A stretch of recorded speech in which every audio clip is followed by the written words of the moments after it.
কৃষক ভাইদেরকে শুভ সকাল। আমি আহসান। আমি আজকে আসছি আমার নিজেরই ব্যক্তিগত একটি সূর্যমুখী ক্ষেতে। তো এটা হইল মেটাল শিট লিমিটেডের একটি নতুন বীজ, গ্রেট সান 34 নামের একটি বীজ এবছর প্রথম আসছে। তো আমি আলহামদুলিল্লাহ এই জায়গায় 20% জমিতে গ্রেট সান 34 রোপণ করছি। তো আমি নিজে আসলে খেতে এরকম আসতে পারি না, আমার বাবাই পরিচর্যা করে। তো আজকে একটু শুক্রবার ছুটি পেলাম, সুযোগ পেলাম, আসলাম তো দেখতে যে আসলে কিরকম হলো। নতুন একটা বীজ রোপণ করলাম, সেটা কেমন হলো অবশ্যই দেখা দরকার। তো সেই জন্য আসলাম। তো দেখে আসলে মনোমুগ্ধকর বিষয়, ভালোই আলহামদুলিল্লাহ, যথেষ্ট ভালো হয়েছে আমার মনে হয়। ফুলগুলো অনেক বড় এবং পরিপুষ্ট ফুল হয়েছে। দেখা যায় যে ফুলের ভিতরে দানাগুলো যথেষ্ট পরিপুষ্ট দেখা যায়। এই তো আসলে আমি কথার ফাঁকে আমি একটা পরামর্শ দিই যারা ছান ফলোয়ার বা সূর্যমুখী ফুল চাষাবাদ করে বাণিজ্যিকভাবে অথবা নিজেদের পারিবারিক চাহিদা মেটানোর জন্য, অয়েল চাহিদা মেটানোর জন্য, তারা সূর্যমুখী যখন এইভাবে হয়, আসলে আমি পারিনি এবছর, আমি গেল বছর আমি এই পরিচর্যাটা করেছিলাম, পদ্ধতিটা প্রয়োগ করেছিলাম, যে যখন এই ফুলটা এইরকম হবে তখন আসলে এটা পুরোপুরি পরাগায়ন হয় না, বাতাসে হয় আবার হয় না। তখন আপনি এই ফুলটাকে এইভাবে করে একটা হালকা আলতোভাবে স্পর্শ করে দিতে পারেন, তাহলে এই ফুলের ভিতরে মাঝখান বরাবর যে কিছু বীজ অপুষ্টি হয় সেগুলো পরিপূর্ণ পুষ্টিতে পরিণত হবে। তো এরকম প্রত্যেকটা সকালবেলা, একবারে সকালবেলা এরকম আমি আজকে আসছি, যদিও এখন বাজে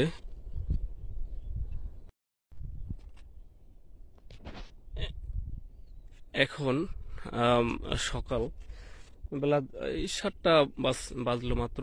তো এই সময় বা এর একটু আগে এসে যদি এরকম পদ্ধতিটা যদি প্রয়োগ করতে পারেন আপনারা, তাহলে অবশ্যই আপনি সাকসেস হবেন বা লাভবান হবেন, আশা করা যায়। তো এটা আমার কথার ফাঁকে আপনাদের আরো কিছু পরামর্শ দিব ইনশাআল্লাহ। আমি যতটুকু জানি আমি শেয়ার করব যে আসলে কিভাবে সূর্যমুখী চাষ করে লাভবান হওয়া যায়, সে বিষয়ে আলোচনা করতেছি। তবে আমি যেটা বলতে চাই, আমি একেবারে ক্ষেতের মাঝখান পর্যন্ত থাকতেছি, আমি যেটা বলতে চাই যে আসলে মেটাল কোম্পানি একটা নির্ভরযোগ্য কোম্পানি, কনফিডেন্সিয়াল কোম্পানি। এই কোম্পানির বীজ প্রয়োগ করলে চাষি লাভবান হয়, চাষি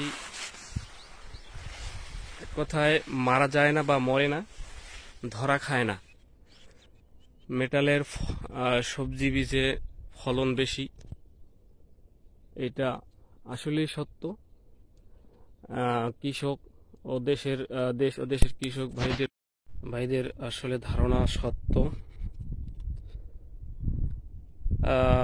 এবং আমি নিজেও আজকে প্রমাণ পেলাম যে না, আসলেই সত্য।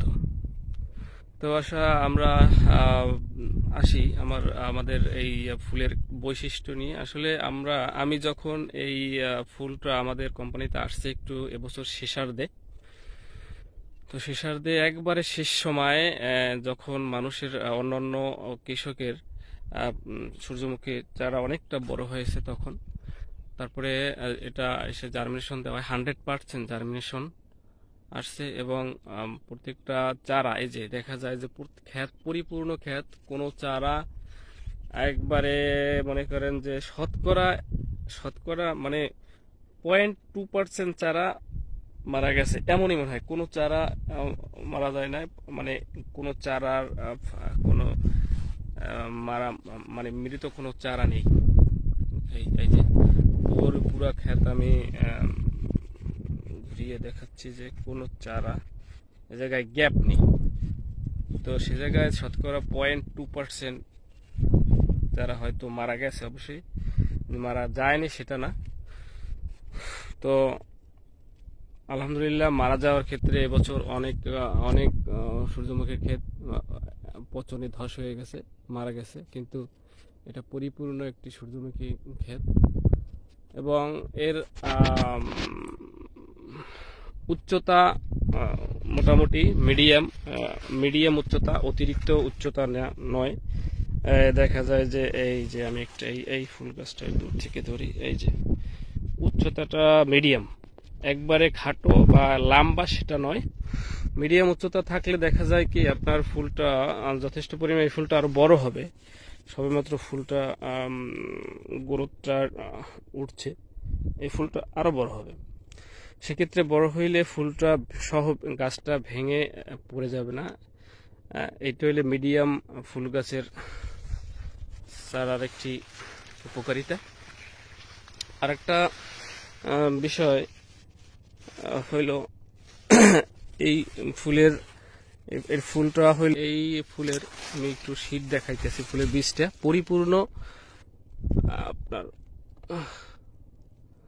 এই যে একটা বীজ দেখাইতেছি যে এটা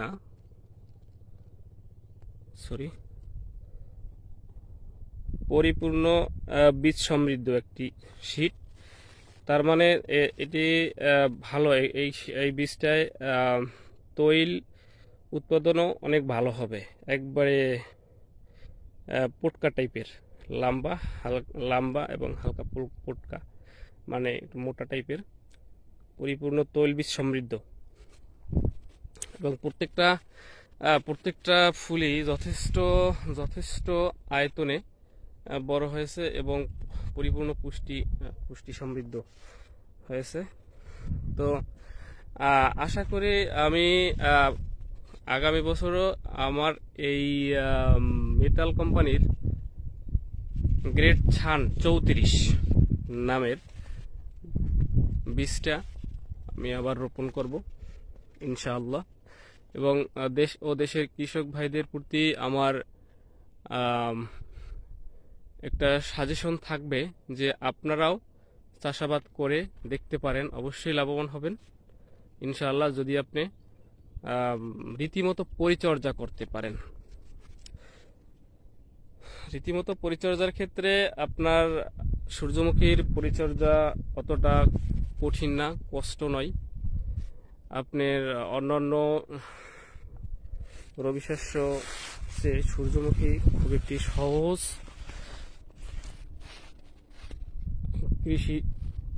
সহজ একটা ফসল।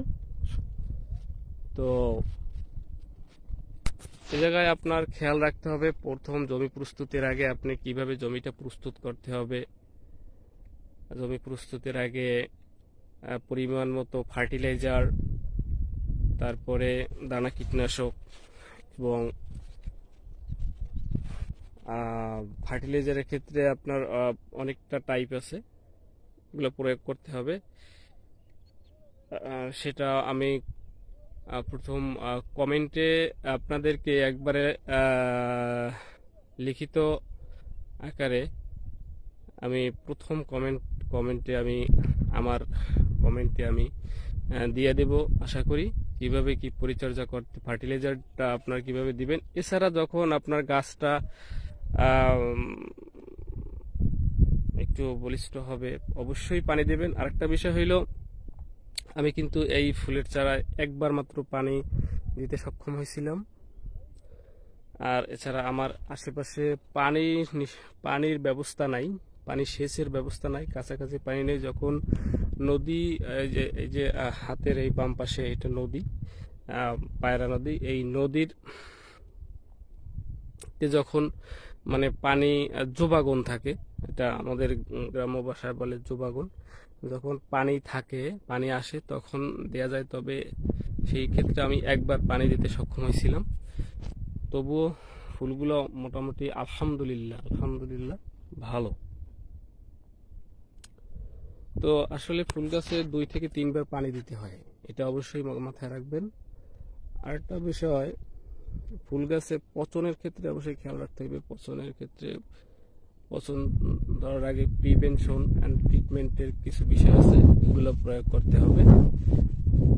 আর আশা করি আমি আরেকটা বিষয় আপনাদের ক্ষেত্রে শেয়ার করি। তো ভিডিওটা অনেক দীর্ঘ হয়ে গেছে। তো যদি কোনো ব্যক্তির কোনো ফুল চাষাবাদ সম্পর্কে কোনো কোশ্চেন থেকে থাকে, তাহলে কমেন্টে অবশ্যই জানাবেন।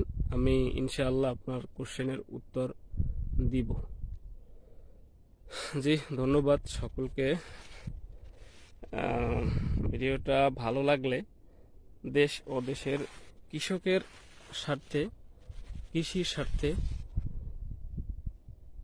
শেয়ার করবেন এবং লাইক কমেন্ট করবেন ইনশাআল্লাহ। আসসালামু আলাইকুম ওয়া রাহমাতুল্লাহ।